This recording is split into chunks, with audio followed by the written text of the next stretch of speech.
This poem is titled No Guns.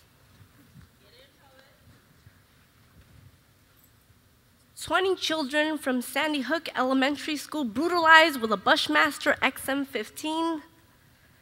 Afghanistan war casualties not seen on Fox TV. The US Army patronizes America with the white, red, and blue while natives hold their breath when the flag is placed on foreign soil. And a 15-year-old girl killed on Sunday afternoon by a single gunshot. 132nd homicide in Oakland this year. All have dreams sentenced to life behind doors, black paint smeared, souls forever put to sleep. But this young female has been murdered just a couple blocks away from where I lived my childhood, from where I used to play tag past dark. She has been cut short on life, dead on possibility that she will ever flash her smile. In broad daylight, as if the sun wasn't enough guidance to lead her killer to realizing that taking a life is not only the devil's sin. From where I am standing, I can hear tears of desperation exceeding pounds of grief a single person isn't able to carry on their bare shoulders, because it was their dear friend, favorite cousin, little sister, youngest daughter. I can't contain in my body the anger that runs through my blood, what is happening to our black and brown youth that avenge each other enough to commit murder, stripped from ever being human, to let a child breathe, to let that child reach the moon, touch the sky if it was possible, to give their family enough economic support to ban the feeling of an empty stomach from ever entering their homes. But did you ever sit down and think about her mother?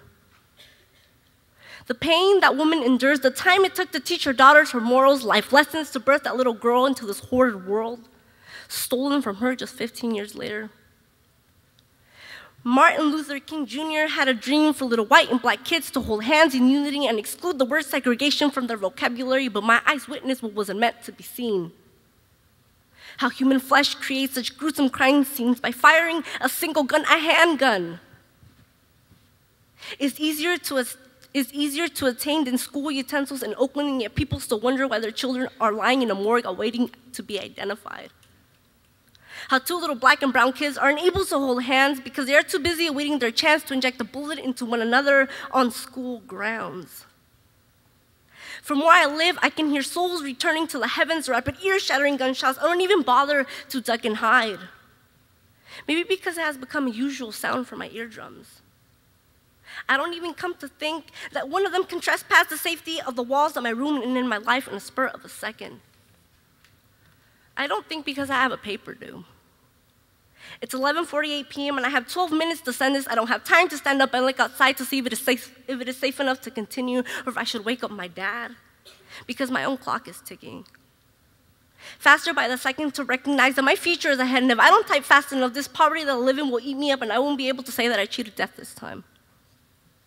That my 8626 B Street won't be on the media frenzy for another homicide, but instead someone who lived there that was determined to change those baby-faced assassins into scholars with high school diplomas.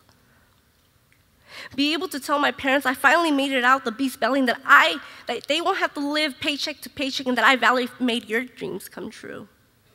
But don't think too much. It's bad for the soul, I'm told. I only pray that my 5 MLKs take me into the sanctuary, let my city take a chance to reborn. Because my dearest hometown has allowed me to attend more visuals and high school graduations. I only pray that the candles that I see on 8th Street with balloons and teddy bears will not be from my own generation, will not be from the bloody hands of children my own age trying to understand the world around them. The children that I bear will never have to experience Jamont Clark's death in 8th grade. Or the hit and run of Alana Williams. We'll never have to experience OUSD counselors rummaging classroom after classroom looking for foggy eyes to speak to. My wishes will always be those that remain close to my heart.